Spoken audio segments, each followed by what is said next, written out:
Happy endings, we don't always get those in real life, and that's why when we go to the theater, we want happy endings. We want a good ending to the movie we've been identifying with for the past 2 hours or however else long. We want good endings. We want the killer to get found. We want answers. But we don't always get those, do we? No. It's almost near the end of the movie, and you know you're going to find out who the killer is. But just kidding, now you have to wait for the next 5 movies in order to find out who the killer is. And I also do that with other storylines too. You identify with the characters and you want them to do so well, you just have so much hope for them, and what do? They kill them right at the end. You don't get to have any answers. I felt this way about the Saw movies. I'm not a huge gore movie fan or anything, but you know what? I'll respect a movie where it doesn't fall into the category of let's die first, because that statement is old, and I like to get the full story, and I like twists, and I like knowing the answers in the end. And I really love when movies like know that they have those diehard fans and they give them all the answers. They give them what they went there to go see. That's the really awesome feeling of leaving a theater and all you want to do is tell everyone about it. I love movies. I love movies so much. And you can see right behind me, that's just less than a quarter of the collection of movies that I have and the amount that I have seen that I don't even own that I still have to get. I have really high hopes when it comes to movies and movies endings, and I love a good movie. But, I mean, example here. I'll give you an example of a gore, horror-ish movie, and it is really, I'm telling you, it is restricted. I am not going to tell you that you need to go watch this because it is really, it takes rated R. It needs a new rating. It's so rated R. But it's House of a Thousand Corpses, and if you haven't seen this, then warning, I'm telling you a spoiler right now. No one lives. After an hour and a half, 90 minutes of watching this, I had so much hope that they were going to get out of this horrible, creepy situation and they were going to live.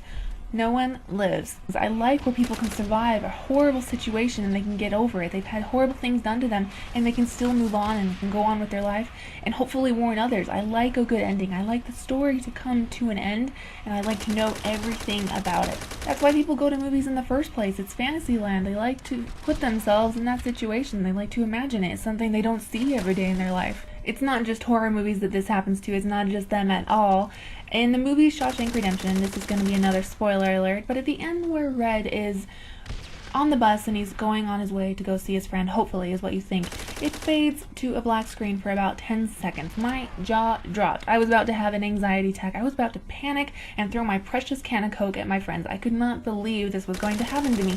This amazing movie was going to leave me with a cliffhanger ending, which I really hate. But then it fades back into the beach scene and you see him and the reunification of him and his friend, and that is a good movie. That was a good ending to a movie. That is what I go to movies for. I like to see them overcome all these obstacles, and because we don't get to do that every day in life, and that's what I love about movies, is you get to experience that together. That's what the movie experience is to me. I'm bringing up Scarface again, but that is because yes, it's a good movie, all around good movie, good directing, good writing, good everything, good movie. But in the end, nobody really survives. Nobody really has anything good happen to them, other than the moviegoer's experience to understand that it's a good movie, and you can't really identify with somebody who's that crazy anyways. But so that is a situation, that is a twist that I'm okay with, because it gives me the answers and the movie is over. But I can't see where that story would have gone good if Tony Montana had gone to rehab and then bought a minivan and taken his kids to soccer practice. I can't see how that would have made for a really good ending. You have to be careful with those kind of endings, but you know, sometimes I'm so into a movie that my hate for having to wait for a next movie is overtaken by the excitement for the next movie. And that's where the movie companies can make their money, is because they have those people who are like me, who, yes, they hate waiting, but they're so excited for the next one because they need the answers. But if they gave me the answers the first time around, I still would have been happy. But then that leaves room for advancement in CGI and advancement in writing and directing and all that, and it leaves room for growth and for better things to happen in the next series, which I like and I'm okay with. Watching movies with people is one of my favorite things to do besides gaming. I just love the movie experience, and no matter who you're around, whoever you're watching the movie with, you're in that moment together. You are both, your brains are pretty much connected in that moment together. You're watching, waiting, and hoping, and it doesn't matter who you're around. A good movie is a good movie, and it's movie time. And a side note, if you text during a movie that you're watching with me, I will snap your phone in half. I do not like my movies to be interrupted by anything. I will just throw it out the window. I just cannot stand interruptions in movie theaters, or in my own home for that matter. If I'm in a movie, watching a movie, it doesn't matter. I like my movie time. Sometimes bad things happen at the end of a movie that you don't necessarily want to have happen, just like a game, but you know, it makes you a better person, it makes you learn, and whoever's left surviving has grown as a person and has learned to stand up for themselves or do the right thing. And an example would be Titanic. He dies in the end, but it makes her a better person, and she's able to stand up for herself. And then Kill Bill, I guess, is another one. I reference this one a lot too, but it's a different kind of movie. It's a damsel in distress who can defend herself. She really wants something, but she's able to defend herself as she gets to it. And yeah, a lot of bad things happen to her, but she is stronger than she could ever have known that she would be. If those things didn't happen to her, she wouldn't know that she's that strong.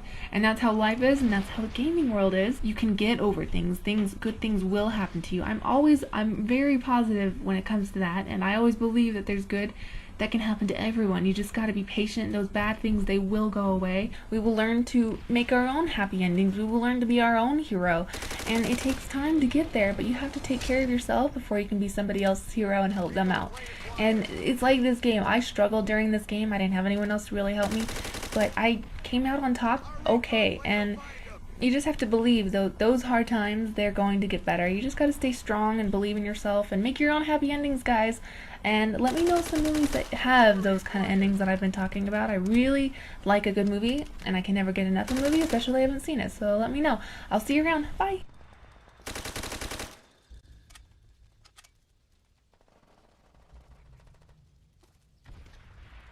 Our artillery will shake 'em up.